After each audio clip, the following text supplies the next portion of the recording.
Hard to believe the fans got their first hands-on with Wolfenstein game over 30 years ago. Now here at E3 with their 9th installment, Wolfenstein: The New Order, is Jens Matthies. Thanks so much for joining us. It's good to see you, man, and this is a big step for the Wolfenstein franchise.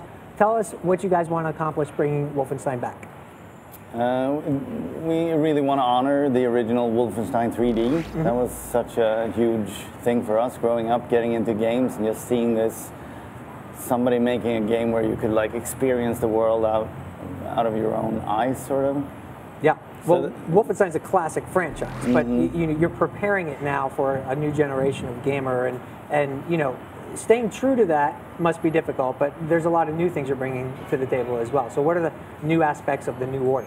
Well, we have a lot of, obviously, it's always been, the franchise has always been really focused on the shooting aspect of the game, but we think of our game as more of an action-adventure shooter. So it's still at heart a shooter, but we have a lot of adventuring, a lot of depth to the story, lots of cool characters.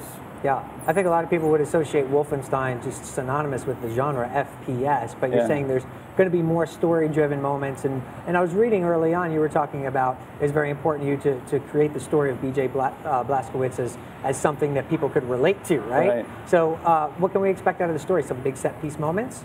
Oh yeah, and B.J. Blazkowicz is really interesting because, you know, he's originally conceptualized as this sort of action hero, muscle-bound grunt, you know? Yeah. And we really wanted to honor that. We didn't want to shy away from that. We wanted to honor it, but add in new layers of depth to the character and show him in moments where it's not on the battlefield just exploding Nazis. And this is flipping the script on history. The Nazis have actually won, and now you're defending against them, correct? What other story elements do we need to know?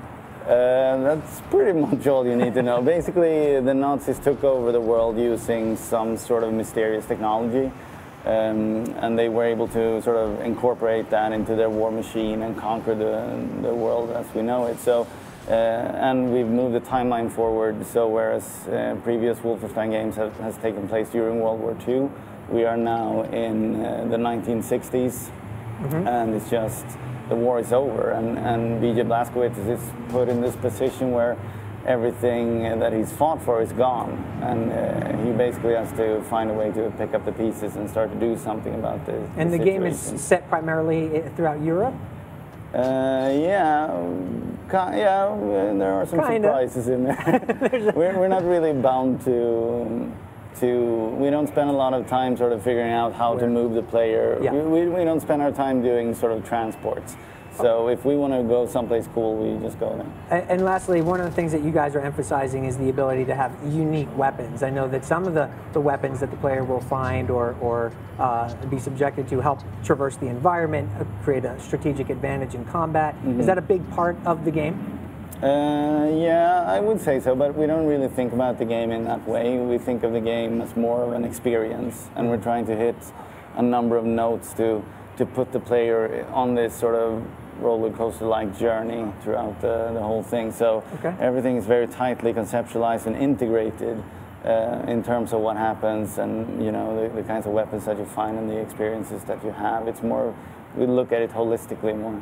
All right, well, it's one of gaming's oldest and greatest franchises, and it's coming back with the New Order soon. Thanks so much for your time. We appreciate it.